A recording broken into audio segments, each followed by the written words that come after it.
పల్నాడు జిల్లాలో Chettinad cement factory వల్ల నష్టపోతున్నామని మిర్చి రైతులు ఆవేదన వ్యక్తం చేస్తున్నారు. దాచేపల్లి మండలం పెద్దగార్లపాడు చెట్నాడ్ ఫ్యాక్టరీ వల్ల చుట్టుప్రక్కల ఉన్న పంట పొలాలు మొత్తం దుమ్ముతో నిండిపోతున్నాయని, ముఖ్యంగా ఫ్యాక్టరీ పక్కనే ఉన్న తక్కెళ్లపాడు గ్రామస్తులకు చెందిన సుమారు 1500 ఎకరాల పంట మొత్తం దుమ్ము పడి రైతులకు తీవ్ర నష్టాన్ని మిగిల్చిందన్నారు. మరోవైపు ఫ్యాక్టరీ బ్లాస్టింగ్ వల్ల చుట్టూ పక్కన ఉన్న ఇల్లు మొత్తం బీటులు వచ్చి ప్రమాదకర స్థితికి మారిందని అన్నారు. ఫ్యాక్టరీ వల్ల మేమంతా తీవ్రంగా నష్టపోతున్నామని, ఒక్కో ఎకరాకు 3 లక్షల పెట్టుబడి పెట్టి పంట పండిస్తే ఇప్పుడు మిర్చి పంట కూలీలను కూడా సరిపోవడం లేదని రైతులు వాపోయారు.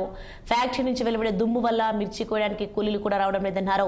గతంలో ఇలాంటి పరిస్థితుల వల్లనే కొంతమంది రైతులు ఆత్మహత్య చేసుకున్నారని, ఇప్పుడు మాకు అదే పరిస్థితి పడుతుందని రైతులు కన్నీరు మున్నీరుగా విలిపిస్తున్నారు.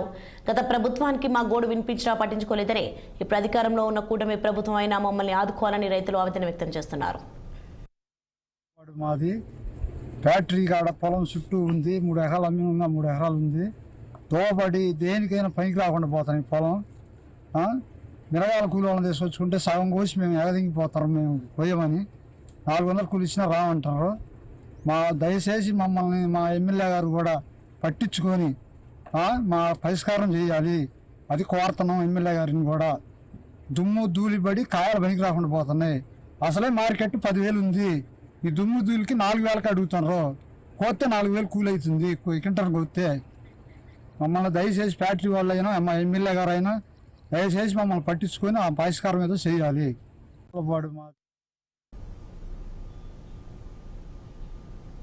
Updates. For more updates, keep watching 60.